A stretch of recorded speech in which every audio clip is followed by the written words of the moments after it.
yang tahu aku ya tahu lah gitu. Cuman ada aja kalau yang nggak terlalu dekat.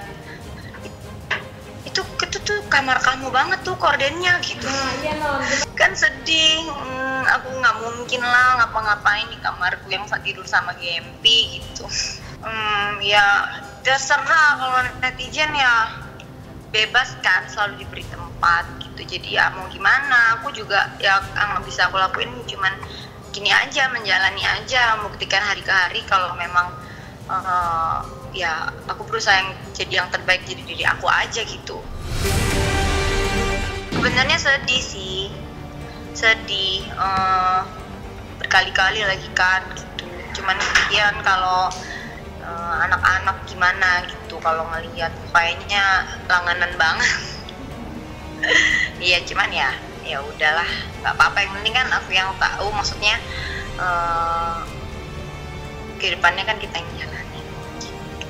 Nggak mau bikin runyam semuanya.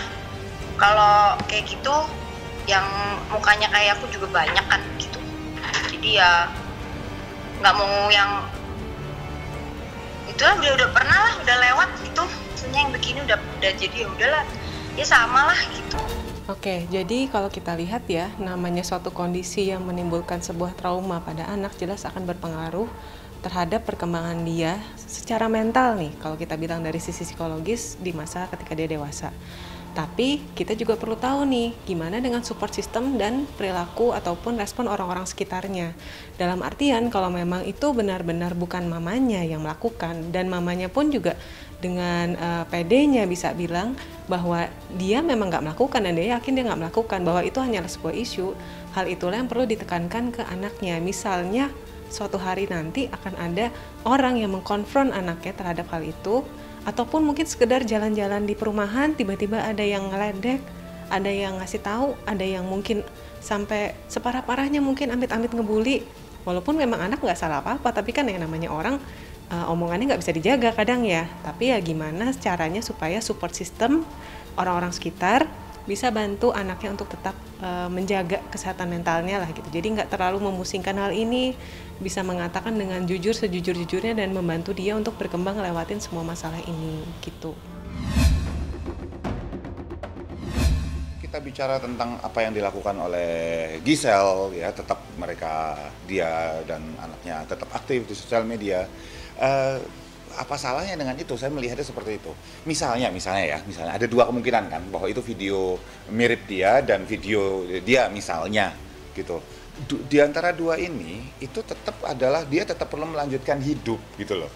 Dan pekerjaan dia adalah dari cara endorse, dari cara di sosial media tadi, aktivitas dan lain sebagainya. Dan kalau dia tidak melakukan itu, maka hidupnya kan berhenti di situ. Ini misalnya dia, kemudian dia berhenti, orang akan menghujat. Orang akan bilang, nah kan benar, makanya stres gitu. Nah, kalau ini dia, dan dia terus, orang juga akan menghujat. Gila, udah dia, masih aja gila, ini orang benar-benar nggak cuek, tambang, dan sebagainya. Terus kalau misalnya, ini bukan dia, dan dia berhenti, orang malah jadi curiga. Ya kan benar-benar kan nggak mungkin bukan dia gitu. Dan kalau ini bukan dia dan dia jalan terus, orang juga akan bilang bahwa nah bukan dia, tapi kok cuek ya, kok ini ya nggak terpukul sama sekali ya, udah nggak punya perasaan ya dan sebagainya. Jadi karena empat kemungkinannya ini juga nggak ngaruh gitu. Kan sekali lagi saya selalu bilang maha benar netizen dengan segala firman-Nya. Ini adalah sebuah tindakan yang didasari logika. Tahu kalau kita bicara mengenai analisa misalnya mengenai wajah segala macam gitu, kan bentuk wajah ada beberapa jenis. Misalnya bentuk wajah yang bulat, bentuk wajah yang oval, bentuk wajah yang segitiga, bentuk wajah yang kotak gitu ya. Jadi berdasarkan analisa tersebut bentuk wajah misalnya, maka ini akan dianggap bobotnya berapa persen ya, sekian persen misalnya.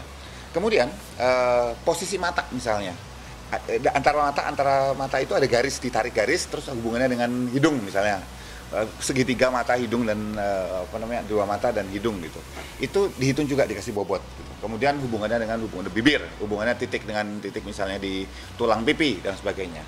Itu yang kemudian dianalisa secara software, secara robotik gitu, yang menghasilkan kemiripan katakanlah antara 70 sampai 75% misalnya. Nah, tetapi kalau misalnya saya pribadi gitu, saya bukan orang yang berkompetensi di bidang itu. Tetapi kalau misalnya kita lihat bahwa kalau misalnya kita punya katakanlah gadget ya, handphone yang pakai face recognition, kita geser, saya nggak pakai kacamata aja, itu sudah beda. Itu sudah dianggap bahwa misalnya itu turun misalnya katakan 20%, itu aja saya udah nggak dikenalin. Ya, katakanlah saya selain pakai kacamata, misalnya kacamata saya ubah gitu.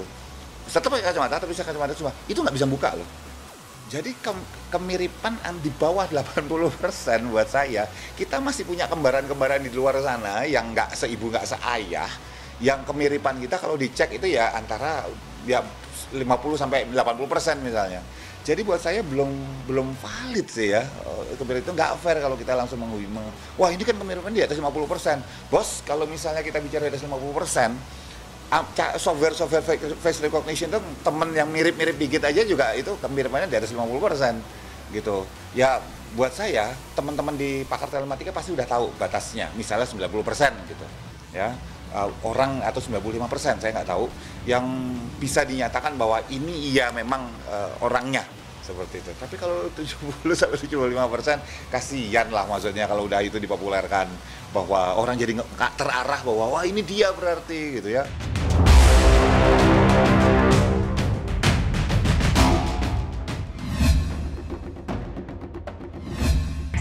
Kalau seandainya kita foto atau apa itu pasti kan kita lihat dulu nih kira-kira pantas nggak untuk diupload gitu. Apalagi aku ya yang istilahnya memang semuanya pasti ada batasan-batasan yang bisa diupload dan enggak gitu. Dan kalau menurut aku sih sebenarnya kita sebagai public figure memang harus cerdas gitu. Cerdas dalam arti kata kita harus tahu apa yang bisa kita upload untuk konsumsi publik atau enggak gitu. Dan di saat kita harus tahu media Instagram ini untuk apa. Kalau tujuannya untuk umum berarti kita tahu bahwa banyak yang ngelihat.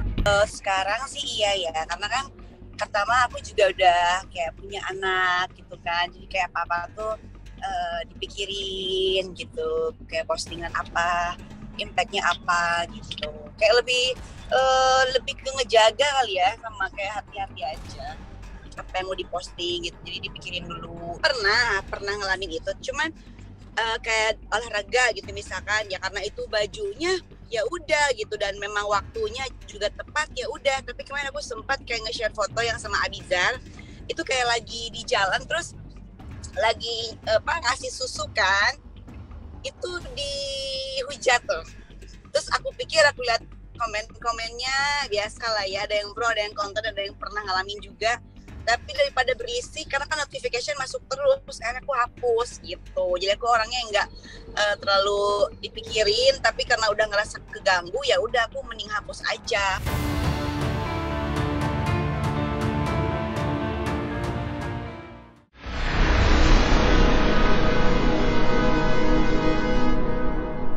Jadi jangan lupa untuk subscribe Cumi Cumi. Ditekan ya tombol lonceng merahnya.